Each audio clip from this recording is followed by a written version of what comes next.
noticed that how I'm enjoying music has completely changed. Specifically, who's making it. I'm not really listening to popular secular artists, but with the people that I am listening to, something I've noticed is that they're really just regular, everyday people. But how they've gone about the business aspect of creating music has completely broken the industry. And I've studied these 3 artists just to learn from them and how I can apply that to myself. So I'm gonna share that with you. But again, these are just regular, everyday people besides the numbers that they bring in. For example, Nick D.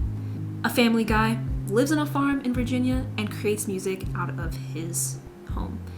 He doesn't go to LA or to New York to create, but he creates out of his own personal comfortability. What I saw that took him to the next level was posting content. The right kind of content. Content that would entertain and engage an audience that didn't know him, didn't know who he was, and didn't even know the music that he made.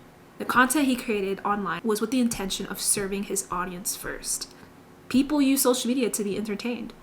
So, he says this. They're not on the app to find your video, your music, your anything. They're there to be entertained. Mm-hmm. So how do you entertain someone who doesn't know who you are, doesn't care who you are, is not there to find you, doesn't like you, knows nothing about you? How do you entertain that person? Because it's not by promoting your song, or even playing your song. Yeah. That's not how you. Now, sometimes the song can carry, but that's the anomaly, right? That's like somehow that hit a tone, hit a vibe, hit a whatever that people were just feeling.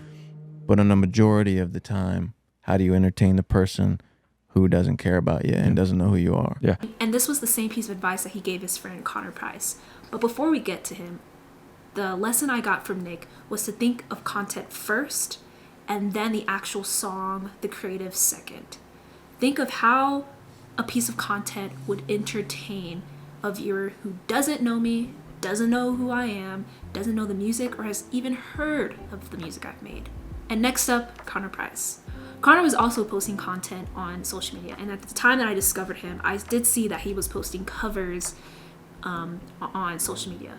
And traditionally, that was the route artists would take. I remember posting covers of my own on YouTube in hopes that, an A&R at some label would discover you.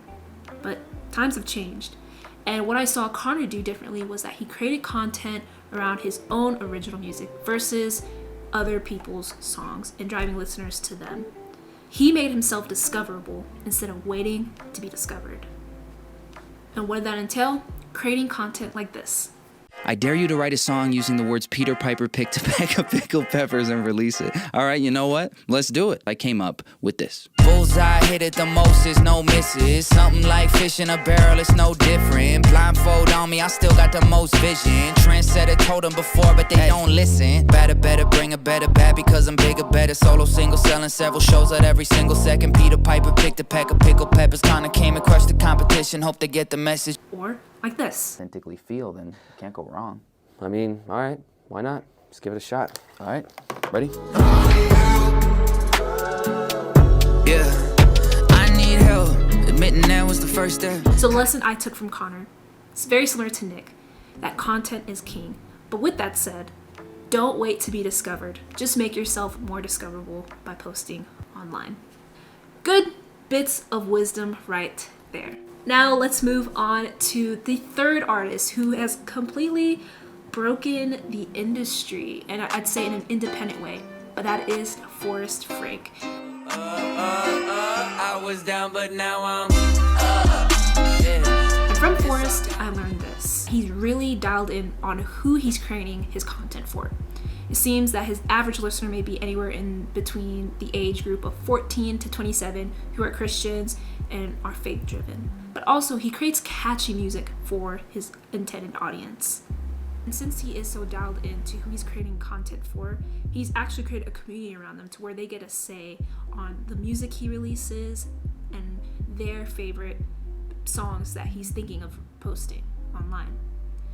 And that is something I've learned from Forrest, to give your community a voice. Let them be heard. Let them drive, I'd say, the release strategy of your music. So this is really good. I've learned from that. Thank you, Forrest. So from these 3 artists, I've learned that, first off, content is king. To create content that doesn't come across as self-promoting, but actually entertains the other person on the other side. And to not just wait to be discovered, but make yourself discoverable by putting out content that can do that job. And then once you have those listeners, those people who are interested in the music, to create a community around them and let them have a say in what songs come out. So these were 3 amazing lessons I've learned from these artists. And it's interesting that the time we're in, independent media is really at the forefront in music and in journalism and in other forms of media. And this is an exciting time to be on this track. I'm an artist myself, and if you're interested, I did make a song in a complete week, writing it, recording it, mixing it, mastering it, posting it all in 1 week, which usually takes many people a month to do. But I wanted to challenge myself. So if you want to see that video, click right here, and I'll see you there. Peace.